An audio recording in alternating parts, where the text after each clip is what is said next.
Welcome to the Design Mind Frogcast.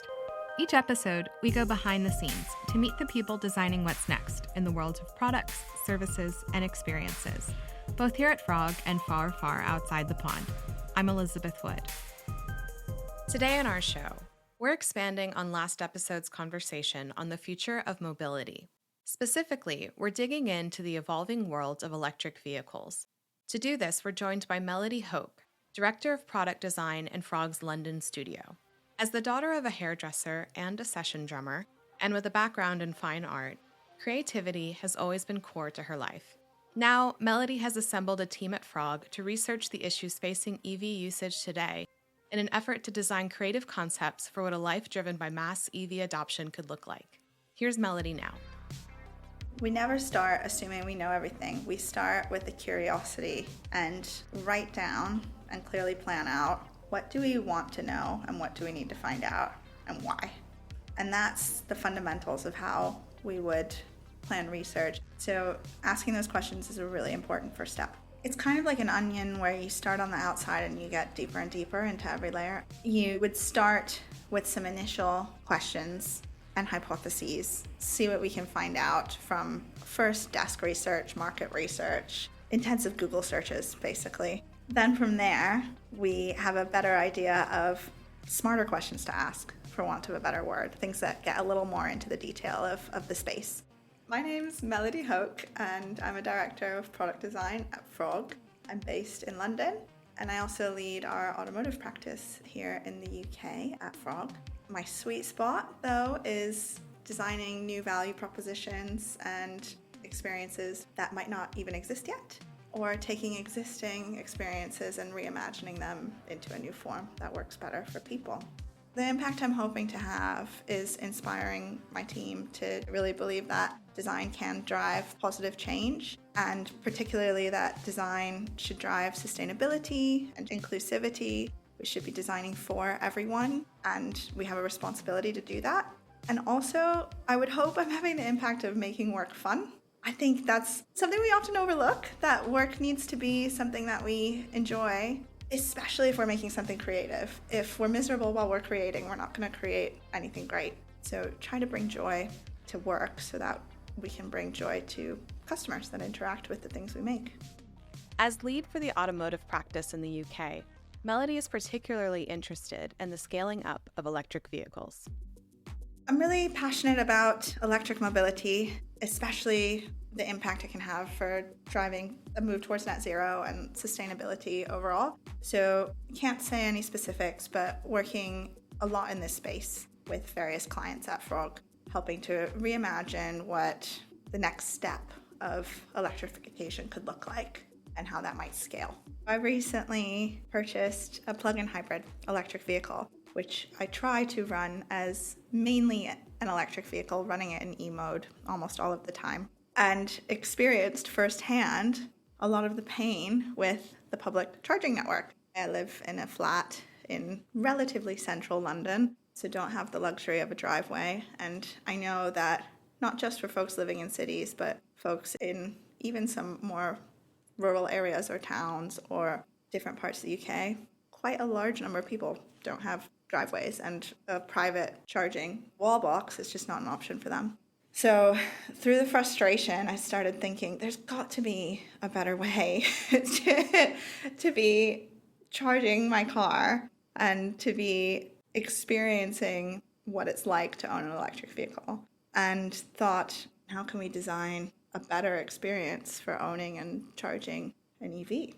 So right now, purchasing a fully electric vehicle, new or used, is much more costly, at the beginning at least, the upfront cost, than purchasing a traditional ICE car or even a plug-in hybrid, at least for the vehicles that have a really nice long charge range. When we looked at the vehicles that we could afford that were fully electric, the range just wasn't there for them, and so that, coupled with not having instant access to a place to charge, just felt like it would be a bit too much. So see this as a step into the world of electric mobility, and then hopefully in the near term, the infrastructure will be there for people who don't have private parking to go fully electric and feel confident doing it. Yes, the upfront cost right now at least, is greater to purchase an electric vehicle. If you look at the total cost of ownership, you do save money. And we're expecting that by around 2027 is when electric vehicles new will reach rough price parity with combustion vehicles. To meet net zero targets, the UK is taking measures to end the sale of petrol and diesel vehicles by 2030. But there are some challenges on the road toward mass EV adoption. The team at Frog and I have been thinking a lot about how we can prepare for mass adoption and scaling of electric vehicles, specifically in the UK, but across Europe as well, and how we're in a really unique space as a design consultancy because we work not only with automotive OEMs, but also with the energy sector and the public sector and with retail. And we are connected to all of these industries who all have a role to collectively play in that scale up and preparation for mass adoption of electric mobility. I think adoption is sitting at around 20% of new vehicles purchased in the UK. And when you compare that to other large markets in the US, where it's sitting at well below 10%, it's doing okay, but it could be doing much better. If you look at countries like Norway, however, for example, new vehicle purchases are hitting about 60% electric. And that's because of the investment in infrastructure and legislation to really encourage that mass adoption. In the UK specifically, we do, however, have targets. We've got goals that by 2030, all new vehicles sold should be fully electric. And by 2035, petrol and diesel vehicles should be removed completely, which is really soon. So there's a big gap that needs to be filled in driver and passenger experience to allow for that mass adoption. In the UK, only about 17% of all public charge points are outside of London, which is a big problem. So there's a great disparity between location access to public charging that needs to be addressed. Also, when it comes to the reliability of that public charging network, there are some apps and services that will allow a driver to report a faulty charge point, but there's not really a consistent way of doing that or a consistent method of verifying that every charge point that is advertised as available is actually working and able to be used. So that's a big problem. Overcoming the technological, economical, and accessibility challenges that face EV adoption will take time and empathy. For Melodie, removing the fear, uncertainty, and doubt from this process will require a focus on driver experiences. So I think there's always going to be fear with the unknown and something that's new. If you think about it, we've done this before. So if you look back to about 120 years ago, the main way of transporting from A to B would have been by a horse and buggy or a steam-powered train. And then the mass production of the automobile came and changed everything in the space of about 20 years. So this change has begun towards adapting that personal automotive model towards one that's a little bit more sustainable. And that's begun decades ago. People need to be supported and encouraged to adapt to EVs, not forced. And we have a responsibility to ease their worries by creating a really fantastic experience that makes it preferable to them to drive an electric vehicle than it does an ICE vehicle. Automotive OEMs are making the electric vehicles. The products that they're creating are becoming better and better all the time. In order to really ease that mass adoption and become a leader in electric mobility, they need to be creating much easier experiences, especially if you think about your classic adoption curve that we talk about all the time, when early majority and the late majority, so a really big chunk of people who maybe aren't on the cutting edge of technological innovation, a little bit more conservative in their willingness to try new things and change their habits. Once those people start to drive electric vehicles, automotive companies have a responsibility to create really seamless, easy experiences that make that transition just completely effortless for them. All of that's something automotive companies should be thinking about. Energy companies should be thinking about how to transition their business away from fossil fuels and to support the greener infrastructure powering electric mobility in the future. So if you think about a large gas or petrol company who will have a network of stations all across the country, how could they repurpose some of that space or reimagine it to allow for people charging their vehicles and create ways of entertaining people or helping them stay productive in their lives while they wait for their vehicles to charge? So opportunities for new models there. The same would apply for big retail companies, and there's examples of this already with Starbucks and McDonald's in the US installing charging infrastructure at their retail locations because they have the space, they have a captive audience, there's an opportunity to make money from it. It makes sense. I think we need to see more of that and start connecting the industries together to make that happen. Right now, there's a bit of a disjointedness between the many different steps and phases that are involved in electric ownership. Companies need to be thinking about how they can smooth out those lines to create one really beautifully simple end-to-end experience. We're going to take a short break.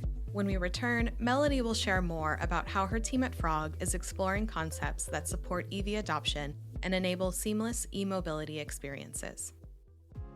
Hi, I'm Sean Rhodes, Executive Design Director in Frog North America. The future of mobility is not just about robot drivers, it's putting customers in the driver's seat and being shaped one launch at a time. In a new Frog report, we dig into the conversation around connected mobility, experimental vehicle design, electric vehicles, autonomous paradigms, and the new businesses that the mobility era will enable. Check out today's show notes for a link to download The Road Ahead. Find out how a laser focus on customer experience is driving our world into the future. Now back to Melodie Hoke, Director of Product Design for Frog UK. She and her team have been researching and imagining new concepts to ease mass EV adoption. Here's a look at the challenges to be overcome and the 5 speculative concepts that have emerged from this work. We put a small team together of frogs and looked across the market, looked across our past research from projects we had done, did some of our own research, and tried to pin down what are those gaps that we see in the current experience of owning and driving an EV when it comes to specifically charging outside of the home, and what are those opportunities that we could try to address and work with our clients to solve so that we can enable this tipping point to happen. One of the biggest pain points that we notice is this idea of, we call it app fatigue, or a lack of interoperability between different charging infrastructures and networks. Another big area that needs to be addressed is the overall cost of living, energy availability, and what that means for people who need to charge their vehicles and do so economically. So in order to enable mass adoption, driving an EV needs to be affordable, which actually connects nicely with this other area of opportunity, this other problem space, which is going beyond merely electrification and actually working towards net zero. So the energy that is powering a vehicle right now is not necessarily green energy. It could be coming from fossil fuels. But what we need to support is a transition and thinking in a more circular way so that we're powering EVs in the future from renewable energy.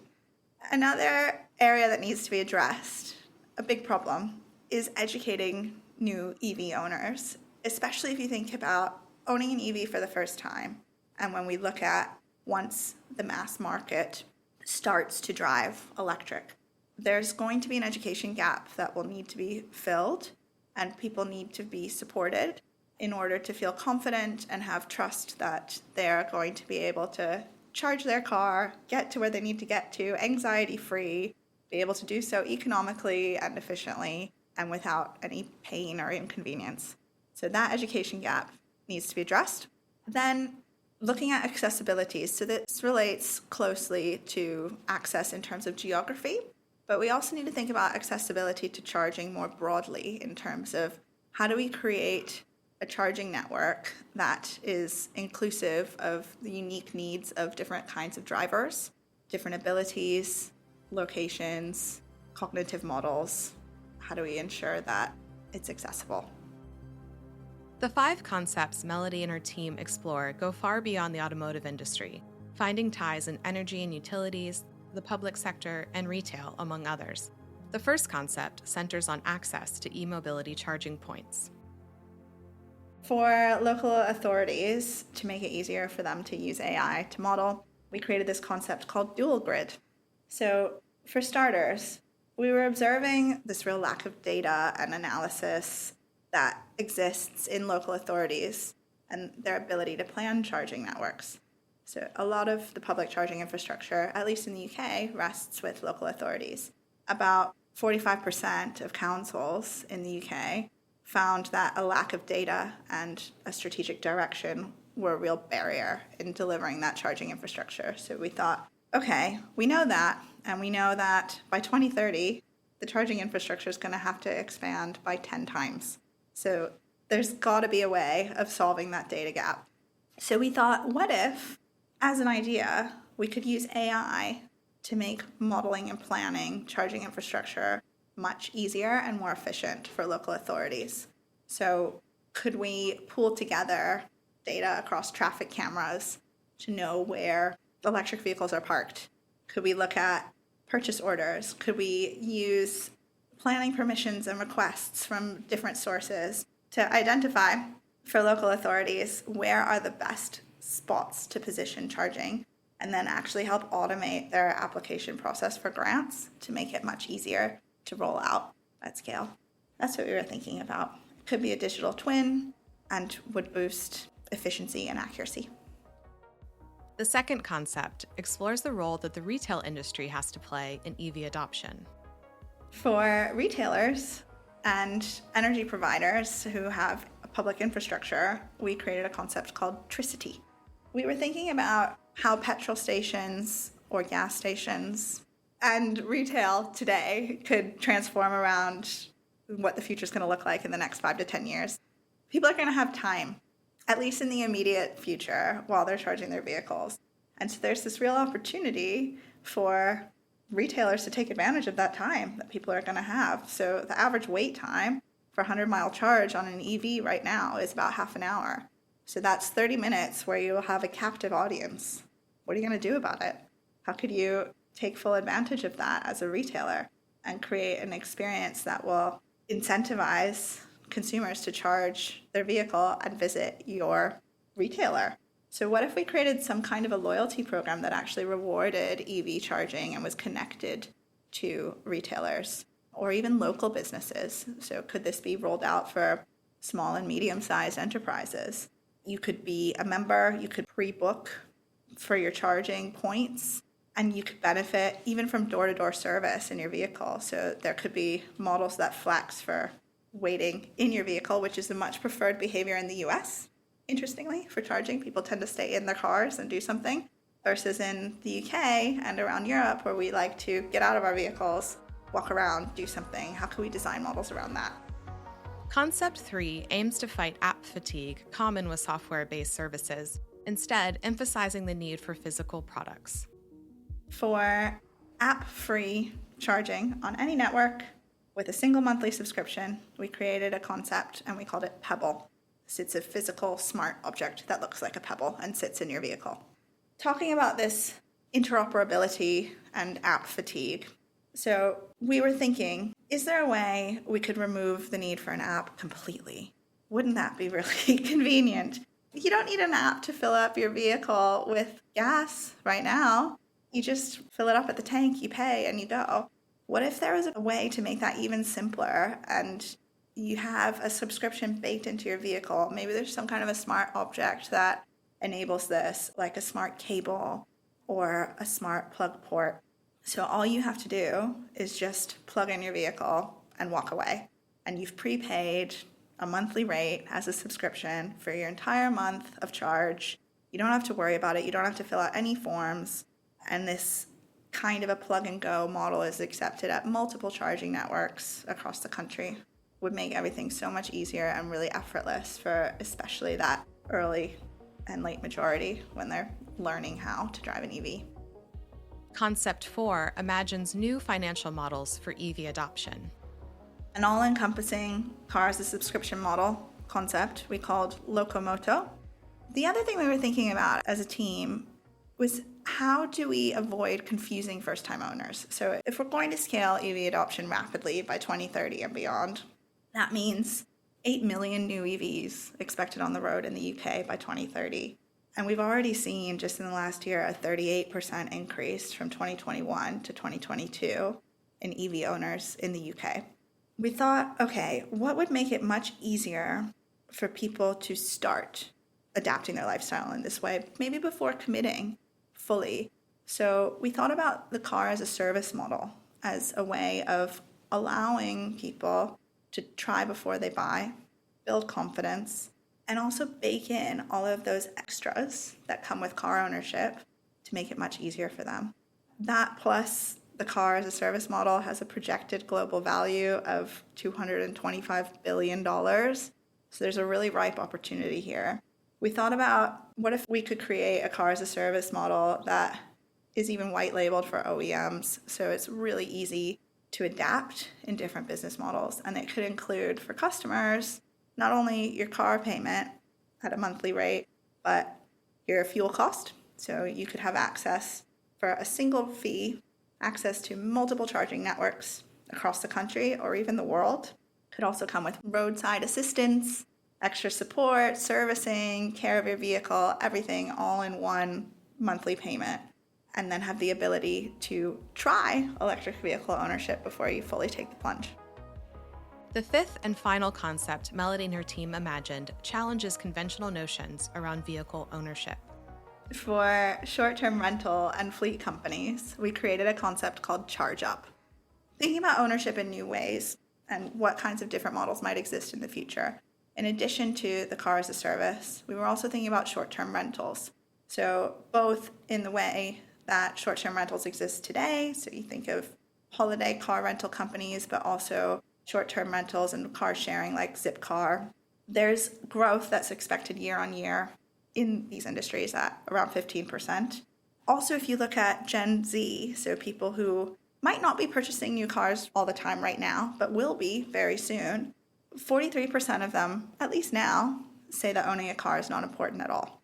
There's also a projected drop in private car ownership in the US by about 80% that we're expecting by 2030. So if we look at those trends, we need to be thinking ahead of how we can adapt and create new models of ownership, which might look like short-term rental and ride shares, and how can we scale that for the masses. So we thought about if short-term car rental companies are expanding into electric mobility as well, which they already are and will continue to do so. They buy up about 10% of all new car stock every year. How can we make it easier for those companies to onboard and serve their EV drivers quickly who may need to adapt to a slightly different vehicle or mental model every time? So is there some kind of a unified software that we could create which would allow them to have a singular charging experience for all of the vehicles in their fleet? Of course, these concepts are just the tip of the iceberg in exploring what's possible for EVs on a massive scale. To bring electric vehicles into the forefront, more people will need to be willing to fully embrace EV adoption, and companies will need to truly focus on the lifestyles eMobility will enable. Right now, early innovators and early adopters have started to drive electric vehicles and see themselves as this super exclusive, really edgy, new wave of thinkers who are embracing new technology.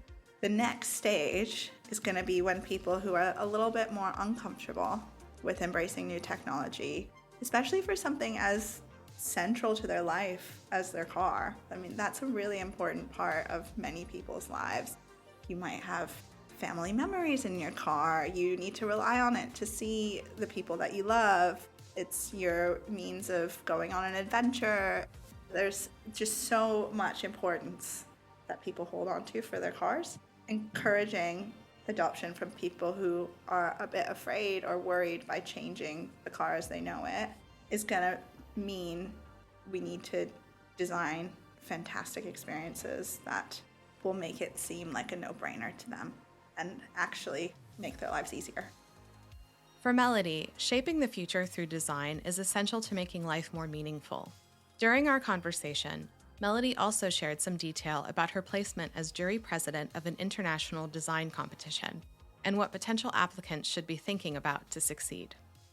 I have the absolute privilege of serving as a new blood jury president this year for the D&AD. I've sat as a jury member before, and D&AD New Blood is just such a fantastic initiative that brings out and challenges the brightest and the best in up-and-coming creative talent in the UK and globally as well. So it's a competition. There are a number of briefs which are sponsored by real companies. So I'll be sitting as the jury president for the Sky brief. How it works, so in this instance, Sky or many of the other partners of the D&AD will issue a brief, which is usually intentionally quite ambitious, blue sky, broad, the best kind of brief that we designers love to really chew on. And anyone who is an up-and-coming creative can submit your response to the brief, and it will be judged. And my role as a president will be to rally the jury of my peers in the industry, review the work, and spotlight and celebrate really stand out up-and-coming creative talent in the design industry. The idea, to me, is the most important thing.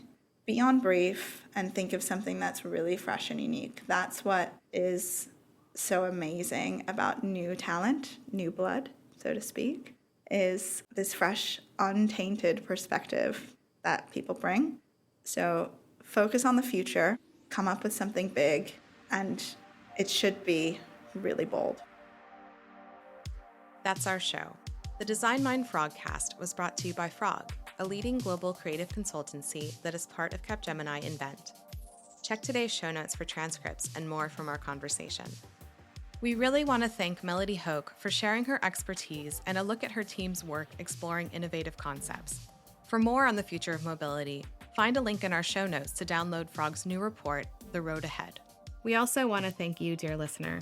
If you like what you heard, tell your friends. Rate and review to help others find us, and be sure to follow us wherever you listen to podcasts. Find lots more to think about from our Global Frog team at frog.co/designmind. That's frog.co.